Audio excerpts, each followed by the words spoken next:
Mistik Kejawen Wali Songo. Bab 1. Pengajaran mistik menurut para wali. B. Pelopor penyebaran agama secara damai. Penyebaran agama Islam yang dilakukan oleh Wali Songo selalu melibatkan nilai kearifan lokal, perpindahan kekuasaan dari Majapahit ke Demak dengan memperhatikan butir-butir nilai tradisional yang sudah berkembang dalam masyarakat. Dipetik dari cerita kerajaan Majapahit pada masa kepemimpinan Raja Brawijaya kelima, raja yang bijaksana di tanah Jawa. Beliau adalah raja terakhir yang beragama Buddha, yang menyembah Sang Hyang Batara Guru. Akan tetapi hanya diambil sebagian yang ada hubungannya dengan ilmu kehidupan, yaitu ilmu yang mengajarkan tentang kemuliaan hidup sampai datangnya kematian. Dalam hal menyembah kepada Tuhan, serta ilmu kebatinan, Prabu Brawijaya di Majapahit memiliki putra yang bernama Raden Fata. Setelah diangkat menjadi adipati di Bintara, berganti nama menjadi Arya Natapraja serta memeluk agama Islam mengikuti petunjuk Rasulullah. Setelah meninggalnya Kiai Ageng Taruk, menantunya yang bernama Raden Bondan Kajawan atau Raden Lembu Peteng, putra Brawijaya V, menggantikan kedudukan ayah mertuanya di Taruk dan disebut Kiai Ageng Taruk II. Kiai Ageng Taruk II berputra Kiai Ageng Getas Pandawa. Setelah ayahnya meninggal, Kiai Ageng Getas Pandawa kemudian menggantikan kedudukan ayahnya di Taruk dan berguru kepada Kanjeng Sunan Kalijaga, sudah memeluk agama Islam serta menjalankan syariat dari Rasul dan selalu mematuhi perintah guru. Oleh karena itu Kanjeng Sunan Kalijaga sangat sayang sekali dengan Kiai Ageng Getas Pandawa. Atas keinginan Kanjeng Sunan Kalijaga, Kiai Getas Pandawa kemudian dijadikan orang kepercayaan bagi Arya Natapraja.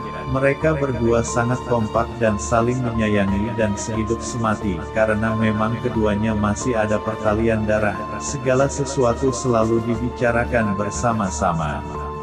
Diceritakan Arya Natapraja disenangi banyak orang, mereka juga sangat dihormatinya dan mengikuti segala perintahnya. Di desa-desa manca di sepanjang pesisir utara, orang-orang tunduk kepada para wali. Banyak yang sudah memeluk agama Islam hampir merata di tanah Jawa bagian utara dan tidak ada yang terlewatkan. Tinggal sedikit saja yang masih memeluk agama lama, yaitu mereka yang tinggal di dalam kota Majapahit masih kokoh mempertahankan agama lamanya. Prabu Brawijaya beserta bala tentara dan para punggawanya masih menyembah Hyang Batara Guru, memuja para dewa dan masih terus memegang teguh agamanya. Raden Rahmat, Raden Santri dan Raden Gurereh diperintah oleh orang tuanya untuk pergi ke Jawa menemui Prabu Brawijaya. Mereka bertiga berangkat ke Majapahit dan tinggal di Majapahit selama 1 tahun. Raden Rahmat akhirnya menikah dengan putri Tumenggung Wilwatikta yang bernama Ki Gede Manila, dan menetap di daerah Ampel Denta. Raden Santri dan Raden Gurereh juga menikah dengan kedua putri Arya Teja. Raden Santri mendapatkan yang tua, sedangkan Raden Gurereh mendapatkan yang muda. Kedua orang ini menetap di Gresik, Anasom, 2000. Berbeda dengan Babat Gresik, menurut naskah sejarah ini, pada akhir abad 16 Masehi di Kerajaan Cempa hidup seorang raja bernama Maulana Ibrahim Asmara yang mempunyai 3 orang anak, yang seorang putri bernama Dwarawati, yang menikah dengan Raja Majapahit, sedangkan yang lain putra, masing-masing bernama Raden Ali Hutama dan Raden Rahmat.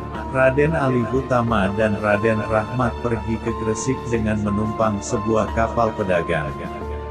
Dari kota Gresik itu mereka pergi ke Majapahit untuk menjumpai Raja Majapahit dan saudara perempuan mereka. Oleh karena pada waktu itu agama Islam belum tersiar, Raja Majapahit menetapkan Raden Ali Hutama menjadi Syah Bandar di Gresik, sedangkan Raden Rahmat diberi sebuah kawasan yang masih merupakan sebuah daerah rawa-rawa dan kukuban lumpur, terkenal dengan nama Ampel.